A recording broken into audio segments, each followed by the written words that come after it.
Assalamualaikum warahmatullahi wabarakatuh. Saya Dela Izalia NIM 200401506 dari Fakultas Farmasi dan Sains UMK. Pada mata kuliah Biologi Sel Molekuler kelas C, saya akan memberikan penjelasan mengenai komponen dan tahapan-tahapan rekombinasi DNA. Pada pembahasan sebelumnya, kita sudah belajar mengenai apa yang dimaksud dengan cloning gen, yaitu adalah suatu rangkaian proses untuk menghasilkan sejumlah organisme atau klon yang memiliki informasi genetik yang identik. Jadi tujuan daripada proses cloning adalah untuk membentuk atau memproduksi organisme yang kita sebut organismenya sebagai klon, karena merupakan hasil dari proses cloning, yang tentunya informasi genetiknya adalah identik atau sama dengan induknya. Ada berbagai macam tahapan, tentu saja yang pertama adalah isolasi genom. Jadi kita melakukan proses ekstraksi untuk mendapatkan DNA total, bisa dari bakteri atau bisa dari tanaman, hewan ataupun virus. Jadi sumbernya tentu saja dari sel makhluk hidup. Kemudian setelah kita mendapat DNA totalnya, tentu saja tujuannya untuk melakukan perbanyakan dari DNA target, maka menggunakan proses yang dinamakan dengan PCR. Di proses perbanyakan DNA target, kemudian kita memerlukan plasmid, yang mana plasmid itu harus terlebih dahulu disiapkan pada saat menggabungkan DNA target kepada plasmid. Perlunya ada proses pemotongan atau restriksi. Pada saat kita menggunakan enzim restriksi, harus sama antara enzim restriksi yang digunakan untuk memotong plasmid dengan enzim restriksi yang digunakan untuk memotong DNA target, sehingga ketika dilakukan proses ligasi atau penggabungan itu akan bisa menempel atau akan bisa menggabung. Baru kemudian nanti hasil dari proses ligasi atau produk ligasi ini akan kita masuk ke dalam organisme lainnya, biasanya bakteri. Nah, prosesnya itu disebut dengan transformasi, dan nanti bakteri inilah yang akan bertugas untuk memperbanyak DNA target yang sudah tergabung dalam plasmid tadi untuk nantinya dilakukan seleksi di akhir. Karena di pertemuan sebelumnya sudah membahas 3 tahap sebelumnya, maka akan fokus membahas ligasi, transformasi, dan seleksi sel transforman. Apa itu ligasi? Ligasi adalah suatu proses yang dilakukan untuk menggabungkan 2 atau lebih molekul DNA yang memiliki pola pemotongan yang sama. Makanya, kita harus pakai enzim resepsi yang sama, kata kuncinya, dan basa nukleotida yang saling komplementer, yang saling cocok, yang saling bisa bergabung. Nah, di sini ada 2 atau lebih molekul DNA, artinya pakai plasmid satu dan satunya lagi ada DNA target. Nah, enzim yang digunakan untuk menggabungkan itu disebut dengan enzim DNA ligase. Enzim ini bekerja dengan membentuk ikatan hidrogen antara basa-basa nukleotida yang saling komplement dan ikatan fosfodiester sehingga akan dihasilkan suatu molekul DNA dengan 2 untai yang utuh. Jadi tugasnya adalah membentuk ikatan hidrogen dan ikatan fosfodiester sehingga akhirnya bisa bergabung 2 molekul DNA tersebut. Nah, di slide ini ada gambar bagaimana ikatan hidrogen, ikatan fosfodiester terbentuk sebagai contoh pada saat memotong DNA dengan menggunakan enzim restriksi yang pola pemotongannya adalah blend end, artinya adalah simetris antara satu dengan yang lainnya. Maka ketika kita tambahkan dengan DNA ligase yang berwarna biru katakanlah adalah DNA target. Kemudian yang warna merah adalah bagian DNA dari plasmid. Kalau digabungkan tentu saja harus menggabung atau menyatu. Jadi dari TGAA itu harus bergabung dengan ACGC, TGC dan seterusnya. Nah, disitulah peran daripada enzim DNA ligase untuk menstimulasi pembentukan ikatan hidrogen maupun ikatan fosfodiester. Begitu juga pada saat menggunakan enzim restruksi, yang pola pemotongannya juga sticky end atau runcing. Itu pun juga sama prinsipnya. Jadi dia akan membentuk ikatan fosfodiester dan ikatan hidrogen di antaranya sehingga pada akhirnya bisa 2 atau lebih molekul DNA bisa bergabung atau menyatu. Kemampuan enzim DNA ligase dalam menggabungkan molekul DNA yang telah terpotong berbeda antara molekul DNA berujung lancing atau sticky end dengan berujung tumpul atau blend end. Sticky end lebih efisien karena ikatan hidrogen yang terbentuk akan membentuk struktur yang kokoh. Tapi kalau blend end kurang efisien karena enzim ligasi tidak dapat memegang ujung-ujung tumpul, sehingga diperlukan suatu kesempatan kedua molekul tersebut berdekatan sehingga akan terbentuk ikatan fosfodiester. Oleh karena itu dibutuhkan molekul DNA yang lebih besar konsentrasinya pada ujung tumpul. Nah, kemudian setelah proses ligasi selesai yang pada akhirnya kita mendapatkan produk ligasinya, di mana DNA target bergabung dengan plasmid.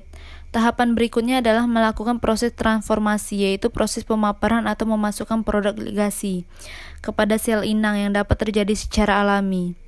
Sel inang ini biasanya gunakan bakteri. Nah, bakterinya ini nanti akan kultivasi atau kembang biakan sehingga dia akan bereproduksi yang tadinya sedikit akhirnya menjadi banyak. Prinsip cloning ini yang dimaksud dengan prinsip cloning yaitu dengan mengkultivasi sel inang yang dimana sel inangnya itu sudah kita masukkan produk ligasinya. Otomatis juga akan perbanyak produk ligasi itu sendiri. Karena kan sel inang dimasukkan dengan produk ligasi, nah sel inangnya kita kembang biakan atau kita perbanyak sehingga produk ligasi yang ada di dalam tubuh sel inang itu juga otomatis akan berganda atau berlipat ganda. Pada cloning, transformasi dilakukan untuk memasukkan molekul DNA rekombinan ke dalam sel inang yang dinamakan dengan transformasi itu adalah proses pemasukannya. Nah, proses pemasukannya itu kita lakukan dengan sengaja, maka disebut dengan artificial transformation. Hasil akhirnya adalah sel-sel prokariot atau eukariot. Kalau kita pakai bakteri, berarti kita katakan sel prokariot. Tapi kalau kita pakai sel selain bakteri, katakanlah sel eukariot. Sel prokariot atau sel eukariot yang memiliki informasi genetik yang sama atau klon. Nah, sel inang untuk tujuan dari cloning ini banyak ya, sangat beragam. Kita bisa pakai prokariot yang berupa bakteri atau kita bisa pakai organisme eukariot. Biasanya itu kita pakainya yeast atau eukariot. Nah, baik prokariot maupun eukariot, keduanya itu harus dibuat menjadi sel yang kompeten. Artinya adalah sel yang siap untuk disisipi dengan produk ligasi. Jadi sebelum kita melakukan proses transformasi, kita harus mempersiapkan sel inangnya itu menjadi sel yang kompeten. Nah, biasanya untuk mempersiapkan supaya sel inang itu adalah sel yang kompeten, artinya sel yang siap untuk dimasukkan dari produk ligasi, maka biasanya melakukan suatu metode yang biasa digunakan adalah dengan penambahan buffer CaCl2. Nah, kenapa digunakan buffer CaCl2? Itu karena buffer CaCl2 itu bisa menyebabkan membran sel lebih fleksibel dan DNA rekombinan akan berkumpul di area membran sel ya, sehingga DNA rekombinan dapat masuk ke dalam sel lebih mudah. Nah, untuk melakukan proses transformasi itu bisa dilakukan dengan beberapa tahap. Ada dua macam prosesnya, bisa pakai yang heat shock, artinya kejut panas, atau bisa menggunakan suatu alat yang disebut dengan elektroporasi, artinya kejut listrik.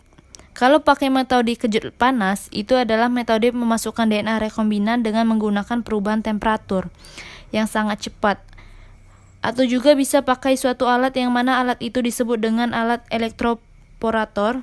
Jadi dengan kita menggunakan alat itu untuk memasukkan DNA rekombinan dengan menggunakan arus listrik ke dalam sel inang. Nah, pada saat menggunakan metode heat shock, sel inang yang sudah kompeten tadi kemudian nanti dimasukkan ke dalam suatu waterbed yang suhunya itu cukup tinggi, sekitar 42 derajat, itu kita diamkan selama 30 detik. Tidak boleh lebih dari 30 detik, karena nanti kalau lebih akhirnya terdenaturasi si sel inangnya tadi. Baru setelah kita masukkan ke dalam waterbed yang suhunya tinggi selama 30 detik tadi, nantinya kita langsung diamkan, baru kita dinginkan. Langsung didinginkan ke dalam suatu cawan atau beaker glass yang sudah diisi dengan es sebelumnya. Nah, dalam metode kejut listrik itu kita juga prinsipnya sama. Kita masukkan sel inang tadi ke dalam suatu instrumen, kemudian dikejutkan dengan listrik. Terus baru setelah itu didinginkan langsung ke dalam beaker glass yang berisi es. Nah, pada akhir dari proses cloning itu, kita perlu melakukan seleksi dari sel rekombinan. Medium seleksinya itu disesuaikan dengan metaplasmid yang kita gunakan. Nah, tadi saya sampaikan bahwasanya medium seleksi tergantung dari plasmid atau vektor.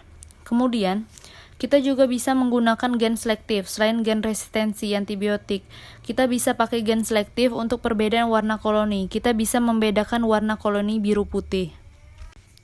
Nah, untuk slide ini kita akan membahas dua macam seleksi sel transforman. Bisa pakai seleksi dari sifat resistensi antibiotik, atau bisa pakai berdasarkan seleksi koloni biru putih. Nah, itu semua tergantung dari plasmidnya yang kita gunakan. Nah, jadi ini adalah keseluruhan dari tahapan rekombinasi DNA atau tahapan cloning gen. Yang pertama kita mengekstraksi DNA total, kemudian yang kedua adalah kita memperbanyak gen targetnya dengan menggunakan teknik polimerasi, gene reaction atau PCR. Kemudian kita melakukan proses pemotongan DNA, yang kita potong itu tidak hanya DNA target, tetapi juga plasmid yang kita gunakan. Untuk proses selanjutnya, kemudian proses yang keempat adalah proses ligasi atau penggabungan di mana DNA target itu akan kita gabungkan dengan plasmid sehingga akan menghasilkan produk ligasi. Nah, produk ligasi ini akan kita masukkan ke sel inang melalui proses transformasi. Kemudian kita melakukan proses seleksi tergantung dari plasmid yang kita gunakan. Maka kita harus mengetahui dulu metaplasmidnya. Kalau pakai yang resistensi antibiotik, berarti kita bisa menggunakan seleksi antibiotik. Tapi kalau pakai sifat dari gen LACZ tadi, maka kita bisa menggunakan seleksi biru putih. Nah, itulah kira-kira untuk tahapan rekombinasi DNA secara keseluruhan. Demikian yang dapat saya jelaskan, kurang lebih mohon maaf. Billahi fisabilil haq, fastabiqul khairat. Wassalamualaikum warahmatullahi wabarakatuh.